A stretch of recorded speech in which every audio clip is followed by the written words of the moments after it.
بسم الله الرحمن الرحيم من ترك صلاة متعمدا فقد كفر أو كما قال عليه الصلاة والسلام প্রিয় দর্শক আমি একটি হাদিস পাঠ করলাম। এই হাদিসের মধ্যে নবী করিম সাল্লাল্লাহু আলাইহি ওয়াসাল্লাম ইরশাদ করেছে যে বান্দা এবং বান্দি জানি বুঝি নামাজ যদি না পড়ে সে কাফির হয়ে যায়, সে ইসলামের দায়রাতে খারিজ হয়ে যায়। আর এক হাদিসের মধ্যে নবী করিম সাল্লাল্লাহু আলাইহি ওয়াসাল্লাম বলেছে মুসলমান এবং কাফেরের মাধ্যমে নামাজ প্রতিষ্ঠা করা এবং না করা এটাই পার্থক্য বোঝায়। নামাজের ব্যাপারে কোরআনে করিম থেকে এত আয়াত নাজিল করিয়েছে, অন্য হুকুমের ব্যাপারে এরকম আয়াত নাজিল করা পাওয়া যায় না। এই জন্য নামাজ সমস্ত হুকুমের মধ্যে সেরা হুকুম। কাল কিয়ামতের দিন সর্বপ্রথম যেটা হিসাব হবে, যে আমলের যেটা আহকামের হিসাব হবে সেটা নামাজের। এই জন্য নামাজ আমরা যে কোনো অবস্থায় থাকি না কোনো নামাজকে প্রতিষ্ঠা করতেই হবে।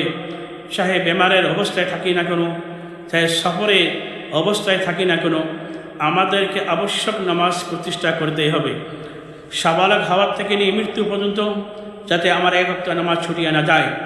এক ওয়াক্ত নামাজ যদি ছুটিয়ে যায় এটা ভয়ানক আযাব হতে পারে। আল্লাহ তাআলা সবাইকে নামাজ প্রতিষ্ঠা করার তৌফিক দেব।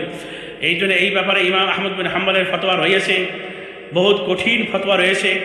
আর ইমাম আহমদ বিন হাম্বলকে আরব কান্ট্রির মানুষ বেশিরভাগ ফলো করে। আর এই কঠিন ফতোয়ার জন্য এমন ফতোয়া রয়েছে যে নামাজ ছেড়ে দিলে কাফির হয়ে যায়। এই জন্য আজ পর্যন্ত আরব কান্ট্রির মানুষে তারা নামাজ ছাড়ে না, কিন্তু তারা অন্য গুনায় লিপ্ত হতে পারে, কিন্তু নামাজের ব্যাপারে চাহে যুবক যুবক হোক, ছোটো বাচ্চা হোক, বুড়ো হোক, ওজির হোক, প্রাইম মিনিস্টার হোক, সবাই নামাজের টাইমে নামাজ আদায় করে। কিন্তু এই বেমারটা নামাজ না পড়ার বেমার আমাদের হিন্দুস্তান, বাংলাদেশ এবং পাকিস্তান এই এলাকার মধ্যে এই একটা মুসিবত রয়েছে। যদি আমরা সংখ্যায় দেখতে চাই নামাজের সংখ্যা, সেটা বলাই আমাদের জন্য শরম লাগে। কারণ মুসলমানের দাবি করি আবার নামাজ না পড়ি, এটা কীরকম আমরা মুসলমান?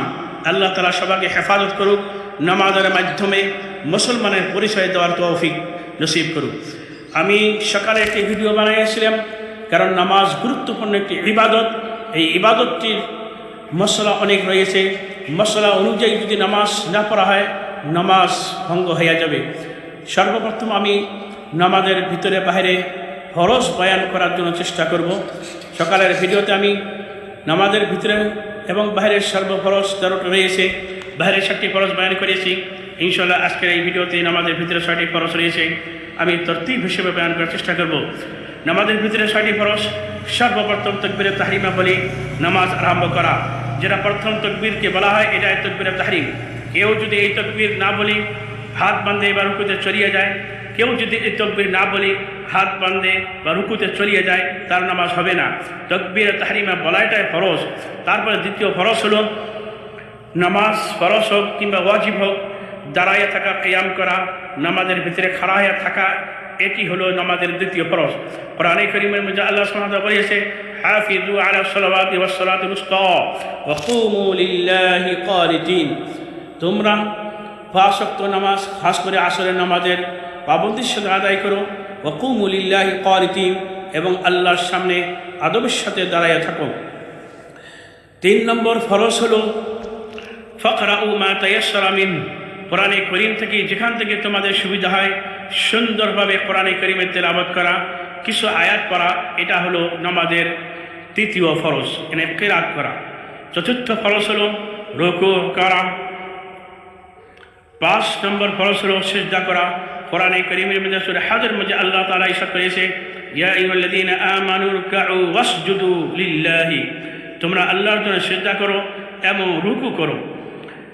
6 নম্বর ফরজ হলো শেষের বৈঠক দেওয়াই হলো 6 নম্বর ফরজ। ইনশাআল্লাহ আবার শুনি নেই আমরা নিজেও মুখস্থ করার জন্য। এবং এই ভিডিওটা অনেক মানুষের ফরজ জানে, কিন্তু তরতিব হিসেবে বা অনেক মানুষের ফরজ মুখস্থ নাইকে আবরে সওয়াবের নিয়তে এই ভিডিওটা শেয়ার করে দিবেন। 1 নম্বর ফরজ নামাজের ভিতরে হলো তাকবীরে তাহরিমা বলা। কোরআনে কারীমের মধ্যে বলেছে রাব্বাকা ফাকাব্বির। 2 নম্বর ফরজ হলো নামাজের মধ্যে দাঁড়াইয়া থাকা। 3 নম্বর ফরজ হলো কোরআনে কারীম থেকে যেখান থেকে সুবিধা হয় সুন্দরভাবে কিরাত করা, তেলাওয়াত করা। 4 নম্বর ফরজ হলো রুকু করা। 5 নম্বর ফরজ হলো সিজদা করা, 6 নম্বর ফরজ হলো শেষ বৈঠক দেওয়া।